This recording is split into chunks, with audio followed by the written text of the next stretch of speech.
The cruelest kind of love is not hatred. It is being invisible to the one you vowed to stand beside.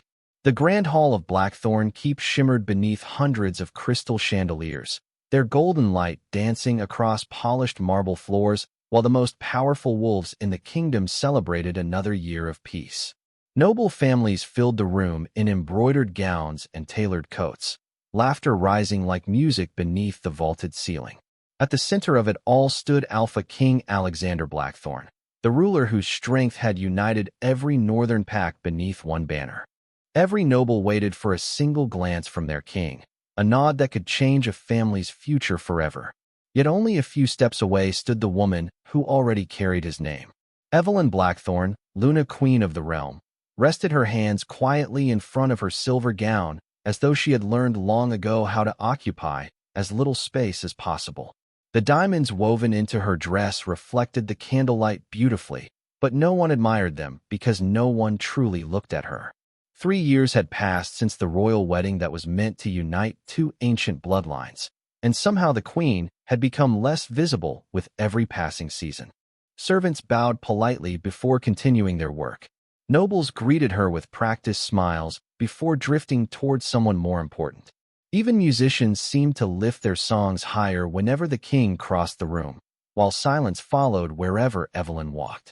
She had stopped expecting anything different. She had stopped hoping that tonight might be the night Alexander would finally see her. A royal advisor stepped beside the king and quietly announced that the annual toast was ready. Every conversation faded. Hundreds of eyes followed Alexander as he accepted a crystal glass and stepped onto the raised platform. Evelyn remained where she was, waiting beside the empty chair reserved for the Luna Queen. She remembered practicing this ceremony countless times when she first entered the palace. Stand beside the king. Raise the glass together. Smile for the kingdom. That had been the tradition for generations. But traditions slowly disappeared when no one defended them. Alexander lifted his glass alone. His silver eyes swept across the gathered nobles, the generals, the elders, the ambassadors, everyone except the woman standing only a few feet away. He offered thanks to the warriors who defended the borders, praised the merchants who strengthened the kingdom, and honored the council that advised his throne. When the applause erupted, Evelyn quietly lowered the untouched glass she had been holding for him. No anger crossed her face, only a familiar sadness she had grown skilled at hiding. Somewhere inside her heart, another small hope slipped away without making a sound. Lady Beatrice, one of the older noblewomen, noticed the forgotten queen from across the ballroom. She hesitated as though considering whether to approach before lowering her eyes instead. Pity, Evelyn had discovered, often hurt more than cruelty. Cruel words eventually faded. Pity lingered. As the celebration continued, Alexander disappeared into another circle of military commanders discussing border reports and winter preparations. Their voices blended into the music until they became little more than distant echoes. Evelyn quietly slipped away from the ballroom through a side corridor lined with tall windows overlooking the sleeping city below.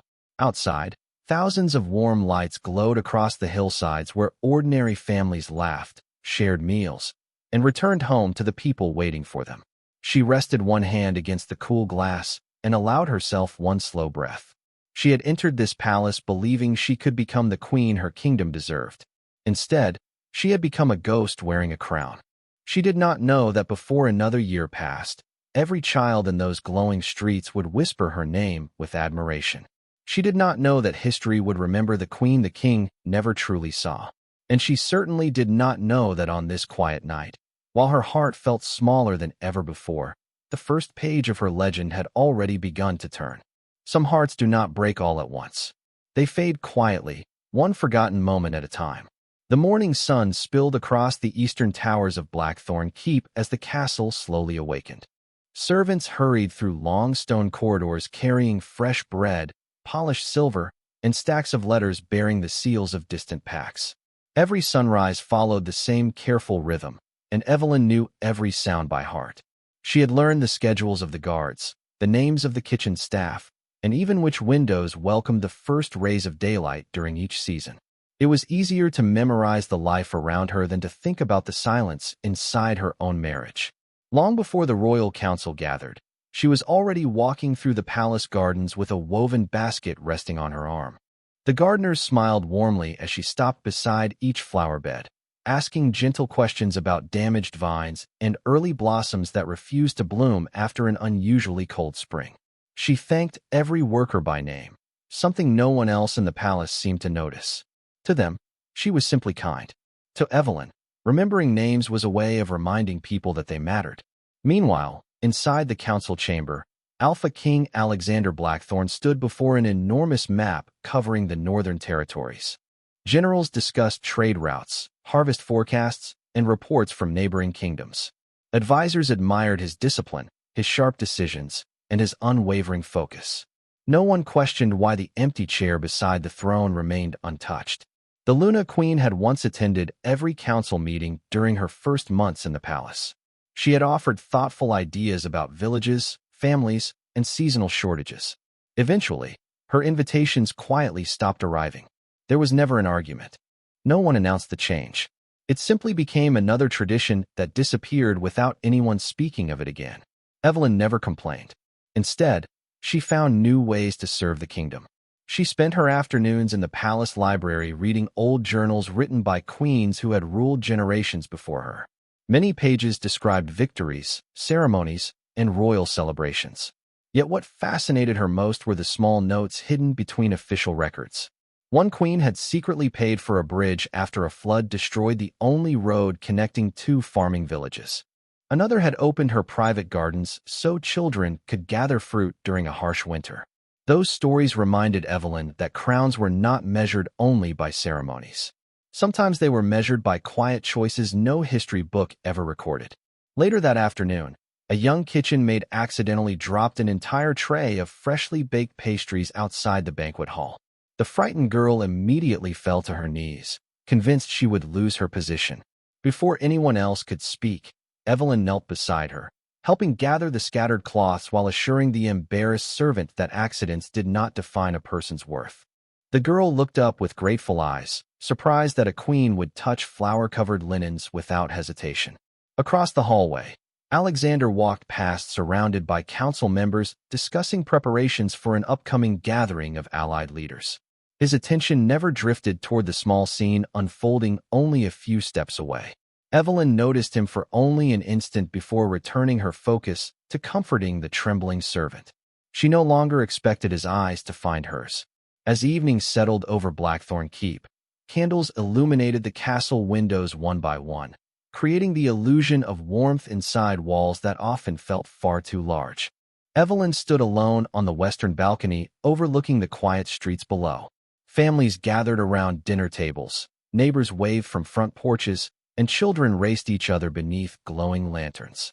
Their simple happiness carried softly on the cool breeze. She smiled without envy, only with quiet admiration.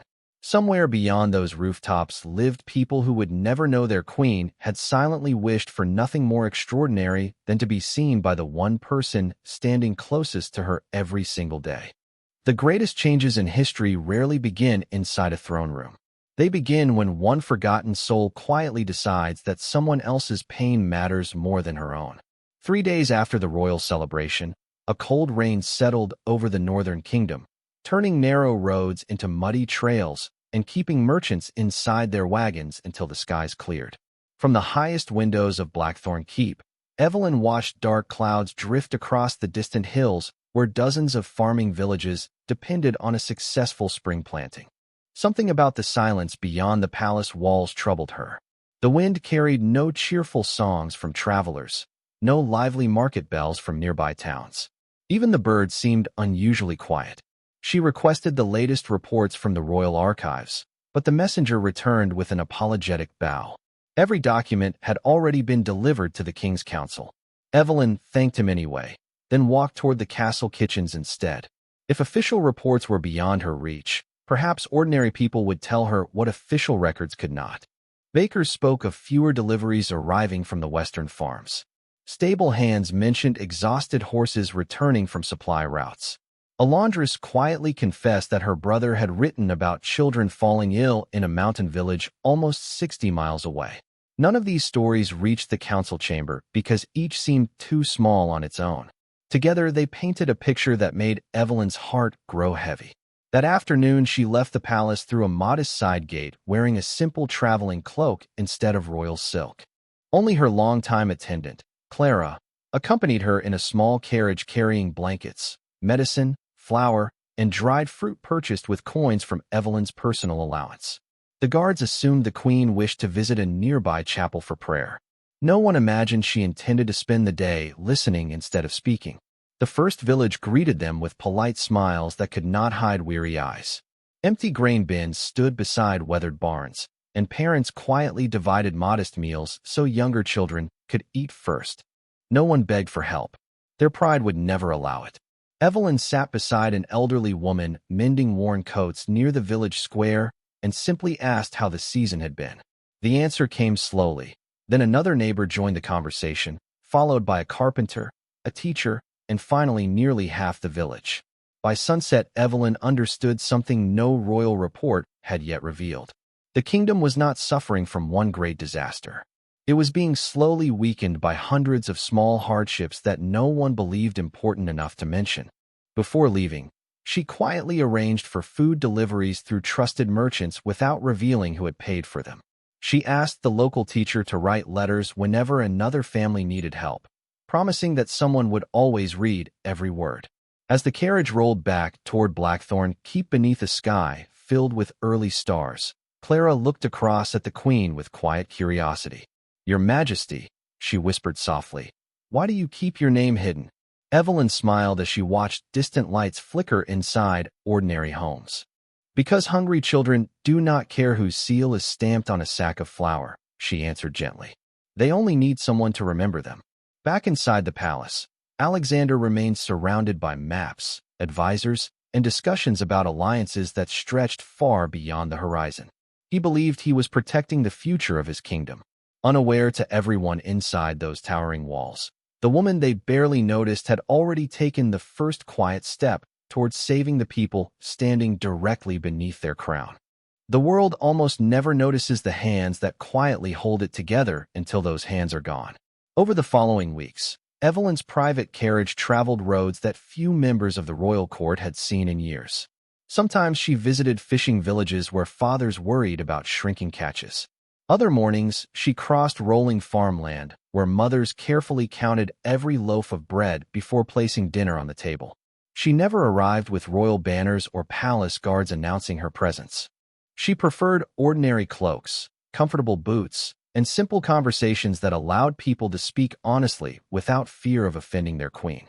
Each evening she returned to Blackthorn, carrying pages of handwritten notes instead of jewels or expensive gifts. Clara watched with growing admiration as those notebooks slowly filled with names, families, harvest numbers, school supplies, broken wells, aging bridges, and quiet dreams shared by people who believed no one important had ever cared enough to ask. Evelyn studied every page long after midnight, searching for patterns hidden inside ordinary struggles. She realized that one repaired bridge could reconnect 3 villages to the marketplace. A single shipment of quality seeds could restore dozens of family farms before the next growing season. One experienced teacher could change the future of an entire valley filled with children eager to learn. She quietly sold several pieces of jewelry that had been presented to her during formal ceremonies she barely remembered attending. The palace treasurer assumed the valuables were being redesigned for future celebrations. Only Clara knew the truth. Those sparkling necklaces became blankets before winter arrived. Golden bracelets became medicine delivered through trusted healers. Decorative gemstones became books placed inside small village classrooms. Evelyn never asked for gratitude because she never revealed her name. She simply asked every merchant and volunteer to tell people that someone believed their future still mattered. Soon unusual stories began drifting through roadside inns and crowded marketplaces. Travelers spoke of mysterious wagons arriving just before supplies ran out. Teachers whispered about anonymous donations that appeared exactly when another school was ready to close. Farmers smiled while discussing excellent seed grain purchased by an unknown benefactor who expected nothing in return. The tales sounded too perfectly timed to be coincidence, yet no one knew where they began. Inside Blackthorn Keep, Alexander devoted every waking hour to preparing for a summit with neighboring rulers. Advisors praised his careful diplomacy, while messengers arrived carrying letters from distant territories. The kingdom appeared stable through every official report placed upon his desk. Whenever conversations briefly touched on improved conditions in several struggling villages, the council credited favorable weather or efficient local leadership. No one searched for another explanation because no one imagined the quiet queen spending her days beyond the palace walls. One cool evening, Evelyn stopped beside a weathered stone bridge where children laughed while chasing one another across freshly repaired wooden planks. An elderly carpenter removed his hat as she approached, still unaware of her identity. His eyes shone with peaceful gratitude. "Whoever paid for these repairs," he said warmly. "They gave this town more than a bridge. They gave us hope that someone remembered we exist." Evelyn looked toward the fading sunset stretching across the river and felt something inside her heart gently awaken. For years, she had waited to be noticed by one man. Without realizing it, she had begun changing the lives of hundreds of strangers instead. And somewhere beyond those quiet villages, a story was beginning to spread about an unseen woman whose kindness always seemed to arrive exactly when hope was almost gone. Legends are not born when people learn your name. They are born when your kindness reaches places your voice never will. Summer arrived across the northern territories, covering valleys with fields of green that had seemed impossible only a few months before. Farmers who had once feared another failed harvest now stood beneath bright skies, watching healthy crops sway gently with the breeze. Schoolhouses that had nearly closed echoed with children's laughter once again, and merchants who had prepared for another season of empty roads found themselves traveling through thriving villages filled with renewed purpose. No one understood why fortune had changed so suddenly. They only knew that whenever hope seemed ready to disappear, help arrived with perfect timing. A wagon filled with supplies would appear before a family exhausted its last meal. A skilled carpenter would arrive just as an aging bridge became unsafe. A teacher would receive books only days before classes were forced to end. People stopped calling these fortunate coincidences. They began calling them blessings. Stories traveled faster than royal decrees. Travelers shared them beside campfires. Merchants repeated them inside crowded taverns. And children listened with wide eyes as grandparents described a mysterious woman dressed in a simple gray cloak who always seemed to appear when someone needed encouragement more than gold. Some believed she was sent by the moon goddess. Others insisted she was the spirit of a forgotten queen watching over ordinary people. Soon a single name spread from village to village until nearly every family had heard it whispered with admiration. The White Queen. No one could explain where the title began, yet everyone seemed to understand exactly who it described. Evelyn smiled quietly the first time she overheard the name while visiting a small bakery. Two young sisters were arguing over whether the White Queen truly existed. The older girl insisted she had seen fresh blankets delivered to their neighbor's home after a terrible winter storm. The younger one believed the White Queen must have silver hair that glowed beneath moonlight. Evelyn simply purchased 2 extra loaves of bread, thanked the baker for his kindness, and walked away before either child could notice the tears gathering in her eyes. They did not know they had been speaking to the very woman they admired, and somehow that made the moment even more precious. Back inside Blackthorn Keep, unusual reports finally reached the royal council. Advisors expressed surprise that tax collections had improved despite difficult weather earlier in the year. Trade officials celebrated stronger village markets and healthier farming communities. Alexander listened carefully as each success was presented, assuming local governors had become more effective.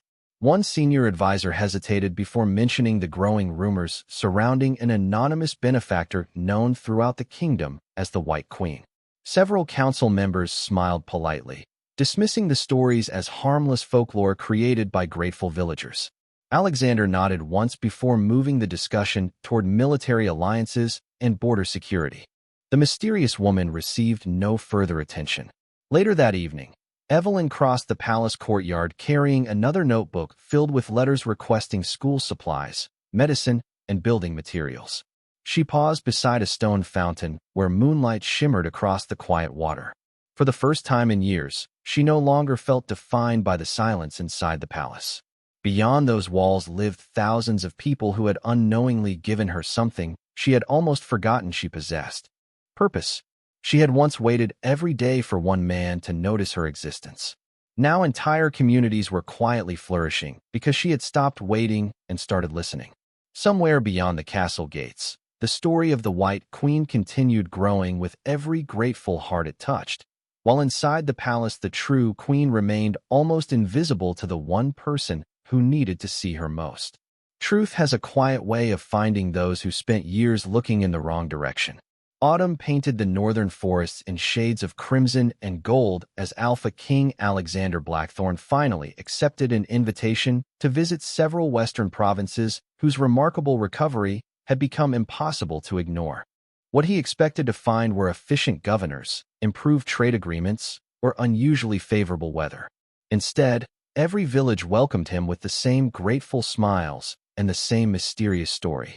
An elderly miller thanked the heavens for the White Queen who had saved his family from losing everything after the river flooded their fields. A young teacher proudly showed him shelves filled with books that had arrived without explanation only days before her classroom was forced to close. A blacksmith spoke warmly of wagons carrying tools and supplies purchased by an unknown benefactor who asked for nothing in return.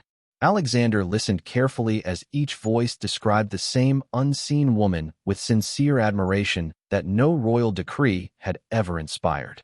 By the end of the afternoon, he found himself asking a question he had never expected to ask. Has anyone actually met this White Queen? The villagers exchanged uncertain glances before an elderly grandmother smiled softly. Some say she wears no crown at all, she answered. Others say you only recognize her after she has already walked away. The words lingered in Alexander's thoughts long after the carriage resumed its journey. Days later, another unexpected clue appeared. A royal accountant quietly informed the king that several valuable pieces from the Luna Queen's personal collection had been sold over the past year. The transactions had been entirely legal, yet the money had never been deposited into palace accounts. Instead, it had disappeared through dozens of ordinary merchants scattered across the kingdom. Curious for the first time, Alexander requested every available record. The trail was difficult to follow because the purchases had been intentionally divided into small amounts, but together they formed a remarkable pattern. Blankets, grain, medicine, school supplies, bridge repairs, farming equipment, everything the villages had described, everything the White Queen had somehow provided. Late one afternoon, unable to silence the growing questions in his mind, Alexander rode, without ceremony, toward one of the mountain communities mentioned in the reports. As he approached the village square, he stopped beneath the branches of an old oak tree. There, surrounded by children laughing while planting young apple trees, stood a familiar figure wearing a simple gray cloak instead of royal silk. Evelyn knelt in the soft earth beside a little boy struggling to hold a wooden shovel. She smiled patiently, guiding his small hands until he proudly finished planting the tree himself. Parents gathered nearby thanked her with quiet affection, never bowing, never speaking to her as a distant ruler. They spoke to her as someone who had stood beside them during their hardest days. One elderly man gently took Evelyn's hands and said, "You believed in us before we believed in ourselves." Alexander remained hidden beneath the trees, unable to move. He had spent years searching for strength inside council chambers, treaties, and military victories, while the greatest source of hope in his kingdom had quietly lived beneath the same roof as he did every single day. For the first time since their marriage, he truly looked at his wife. He noticed the warmth in her smile, the peace in her presence, and the effortless trust surrounding her wherever she walked. The silence between them suddenly felt heavier than every speech he had ever given. As the afternoon sunlight settled across the valley, Alexander understood a truth that no advisor had ever spoken aloud. The kingdom had already found its greatest leader. He had simply been too blind to recognize her while she stood beside him all along. Some apologies arrive years too late, not because the words are difficult to say, but because the silence before them has already changed everything. The morning after returning to Blackthorn Keep, Alexander found himself standing outside the royal library long before sunrise. Through the half-open door, he saw Evelyn sitting alone beside a tall window, carefully reading another stack of letters sent from distant villages. A small map rested beside her with tiny markings showing bridges repaired, schools reopened, and families still waiting for help. She looked peaceful, completely absorbed in the work that had quietly become her calling. For several moments he simply watched, realizing he had spent 3 years sharing the same palace without ever wondering how she filled her days. He stepped inside, and the sound of his footsteps caused Evelyn to lift her eyes in surprise. It was unusual to find the king seeking her company without a formal ceremony or council meeting waiting nearby. "Good morning," Alexander said softly. The simple greeting sounded strangely unfamiliar between them, as though spoken by two polite strangers instead of husband and wife. Evelyn smiled with the same gentle kindness she offered everyone. "Good morning, Your Majesty." The titles settled heavily between them. Alexander hesitated before speaking again. "I visited the western villages." She quietly closed the letter in her hands, but did not answer. He continued, his voice slower than usual. "I met the people whose lives have changed because of someone they call the White Queen." A faint expression crossed Evelyn's face, not pride, not embarrassment, only quiet understanding. She had always known this day might eventually come. "They speak of her with extraordinary respect," Alexander admitted. "I did not realize." His words faded before the sentence could finish. Evelyn waited patiently, never trying to rescue him from the uncomfortable silence. Finally, he looked directly into her eyes. "I should have seen you long ago." The confession hung gently in the quiet room. It was honest. It was sincere. Yet something unexpected happened. Evelyn did not become emotional. She did not smile with relief. She did not cry after finally hearing the words she had once dreamed of. Instead, she answered with calm warmth that surprised even herself. "There was a time when those words would have meant everything to me." Alexander lowered his gaze. "And now?" She looked toward the sunlight, slowly filling the palace gardens below. "Now I have learned that my worth was never waiting inside someone else's attention." Her voice carried no bitterness. There was no accusation hidden within it. She simply spoke the truth she had discovered while walking beside ordinary people who had taught her what genuine purpose felt like. In the weeks that followed, Alexander began making quiet efforts to know the woman he had overlooked for so long.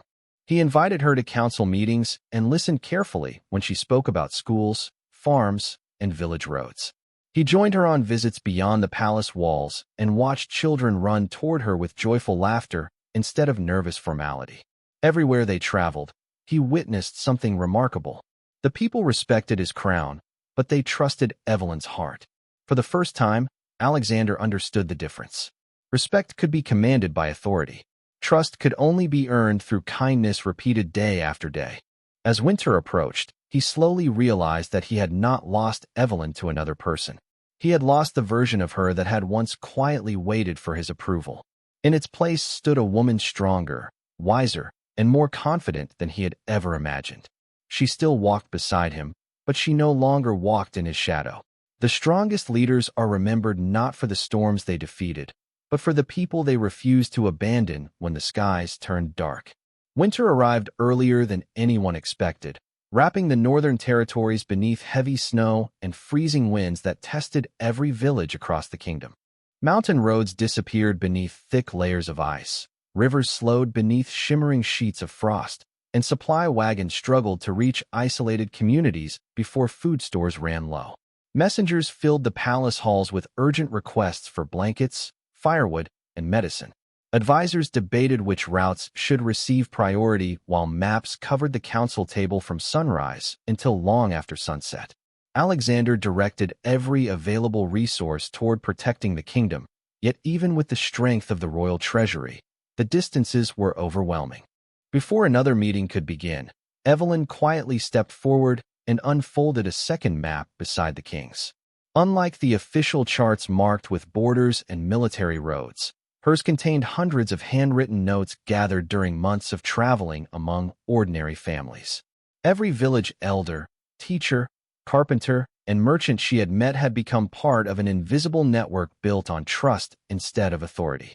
She calmly explained which communities could safely share supplies with neighboring towns, which mills still held extra grain, which churches had room to shelter travelers, and which bridges remained dependable despite the harsh weather. The council fell silent as they realized the Luna Queen understood the kingdom in ways no report had ever captured. Alexander listened without interruption. For the first time, every decision made that day followed Evelyn's recommendations. Within hours, local volunteers began working together across the northern territories. Families who had received kindness during the spring now opened their own homes to strangers. Farmers shared seed reserves they had once believed they could never spare. Bakers worked through the night preparing bread for villages farther into the mountains. Carpenters repaired wagons while blacksmiths reinforced horseshoes for dangerous, icy roads. No royal decree ordered these acts of generosity. They happened because one woman's quiet compassion had inspired thousands of others to care for neighbors they had never met. Several weeks later, Alexander traveled with Evelyn to thank the volunteers personally. As their carriage entered the largest mountain village, church bells began ringing across the valley. Men removed their hats. Women smiled through grateful tears. Children raced through the snow carrying small, evergreen branches tied with white ribbons. Without anyone giving instructions, the entire village gathered along the road. One after another, people bowed their heads toward Evelyn, not because palace tradition demanded it, but because their hearts chose to honor the woman who had never forgotten them. Alexander watched the scene with quiet amazement. Years earlier, he had believed a crown alone inspired loyalty. Now he understood that love could never be commanded. It had to be earned through countless acts of kindness no audience ever applauded. An elderly schoolteacher stepped forward holding the hand of a little girl no older than 7. The child looked up at Evelyn with shining eyes and offered her a tiny wooden carving shaped like a wolf beneath a crescent moon. "My grandfather made this for you," she said softly. "He told me heroes do not always wear armor."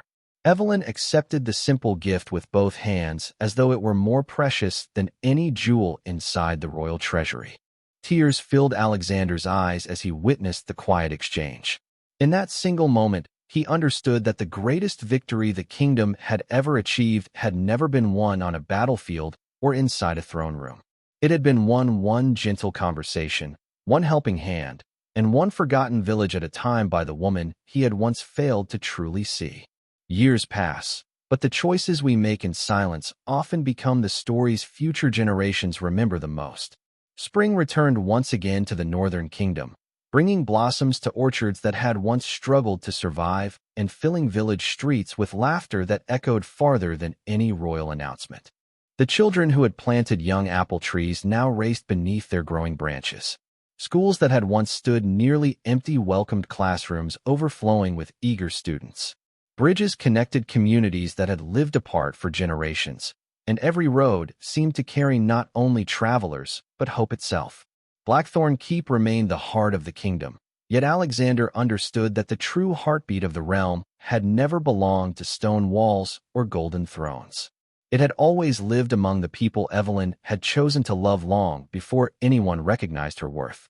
Together, they continued serving the kingdom, but the balance between them had quietly changed forever. Alexander no longer walked ahead expecting Evelyn to follow. He walked beside her, listening before speaking, asking before deciding, and learning that wisdom often arrived through compassion rather than command. At every gathering, he proudly introduced her not only as his queen, but as the woman whose vision had transformed their kingdom from the inside out. Each time he did, Evelyn answered with the same humble smile she had worn before anyone knew her name. Recognition had never been the reason she began helping others, and it would never become the reason she continued. Many years later, after peaceful seasons replaced difficult ones, a young historian traveled across the northern territories collecting stories for the kingdom's official record. He expected veterans to speak about the king's leadership and merchants to praise prosperous trade. Instead, wherever he stopped, people told him about the same quiet woman. Grandmothers remembered the blankets that had arrived before the coldest winter. Teachers spoke of books that changed children's futures. Farmers smiled while pointing toward healthy fields planted with seeds delivered by anonymous hands. Carpenters proudly touched bridges built because someone believed forgotten villages deserved to be connected again. The historian filled notebook after notebook with stories that rarely mentioned royal ceremonies or political victories. They spoke instead about kindness, dignity, and hope. Curious, he he finally requested an audience with the aging king himself. Sitting beside a wide palace window overlooking gardens Evelyn had planted decades earlier, Alexander listened as the historian asked what achievement he wished history to remember most. The old king remained silent for a long moment before a gentle smile crossed his face. "Write this instead," he answered quietly. "Tell them there once lived a queen I failed to truly see until the entire kingdom showed me who she had always been. If my people remember me kindly, it is because I was given the chance to learn from her." When the historian asked how Evelyn should be remembered, Alexander looked toward the distant villages glowing beneath the evening sun. "Do not remember her because she wore a crown," he whispered. "Remember her because she never needed one to change lives." Long after both of them were gone, children still gathered beneath the old apple trees planted during those difficult years. Parents still repeated stories of the White Queen whose gentle heart reached every forgotten corner of the kingdom. Travelers still crossed bridges that carried families toward brighter futures. Teachers still opened books placed on shelves by unseen generosity. And although statues weathered beneath passing seasons and royal banners eventually faded with time, one truth endured in every grateful heart. Great rulers may shape kingdoms, but true legends shape people. That was how Evelyn Blackthorne was remembered, not simply as a Luna queen, but as the woman who proved that the greatest strength will always be a heart that chooses kindness even when no one is watching.